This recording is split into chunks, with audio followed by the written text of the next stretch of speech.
framework. But if I was a conspiracy theorist, if I was a real tinfoil hat guy, I get would into it. say if I wanted to keep everybody fighting against each other, Oh, my chess move would be conservatives get rid of Roe v. Wade. Let's get rid fucking arms in the streets. And then liberals, let's start pushing the most radical ideas and try to make them mainstream.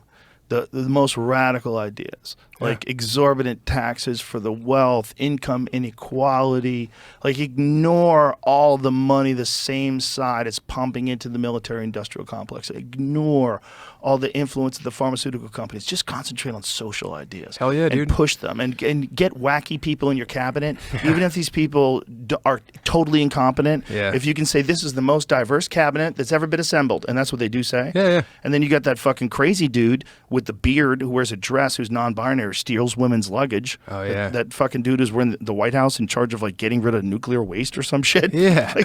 Let's get a wig on that guy. Fucking amazing though when stuff like that happens. Yeah. If I wanted to keep people divided and not pay attention to centralized digital currency, which Tulsi Gabbard's freaking out about now, that they're trying to do that. If I wanted to keep people ignorant of that stuff, that's what I would do. I would move the cultural chess pieces in a way that I have the loudest fringe people on this side and the loudest fringe people on that side, so that all the people that generally agree on most stuff don't ever get along. Yeah. Because they're either on this side or that side, and that side is represented by a dude with a beard and a dress who steals women's luggage, and this side is represented by that fucking lady who assaulted me in Aspen. It's like, Trump's our real president. I knew you're a patriot. Like, oh no. It's man. like, you don't want to be associated with these people. No. You don't want to be associated with these people. You don't want to be associated with anti-vaxxers, and you don't want to be associated with, whatever, fucking fill in the blank that this side hates. There's no word but religious class war, ideologues. dude. But it's almost like it's engineered. Oh, like, it is for sure. They tried to use class war, and then people realized that, money does move everything, so they saw through that. And they tried to use race against each other. Race got together, so now it's ideologies, dude. Yeah. That's what they're doing. And then they can do whatever they fucking want behind the curtain because our eyes have the wool pulled over so egregiously. And then there's this beautiful component of climate change. Oh, yeah. They throw that in there, too. Yeah. And this is one that people duke it out over. The people on the right say it's not that big of a deal, and it's like it's a natural cycle, and it's a this and a that. And most of these people they're pumping out these narratives without even really paying attention to the facts.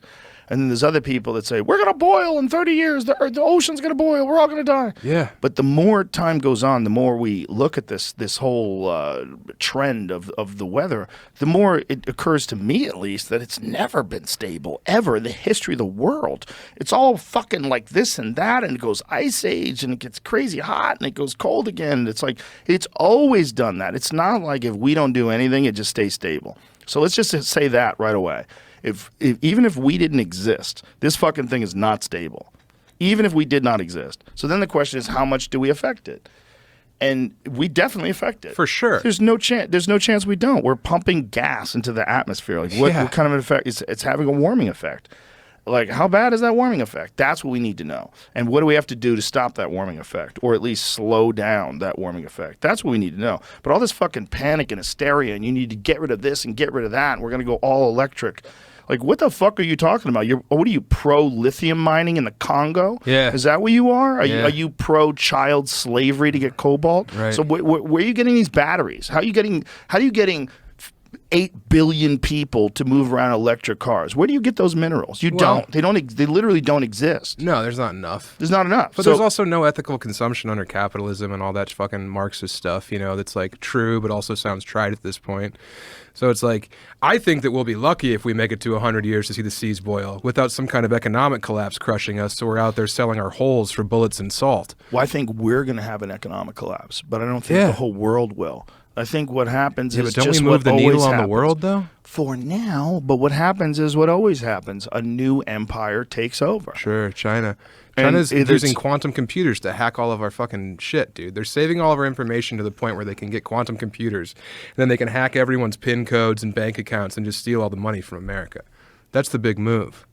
Whoa. Yeah. So that's TikTok. So well, that's part of it, dude. TikTok's the Trojan horse. So. Yeah. Uh-oh. I gotta put my money in gold.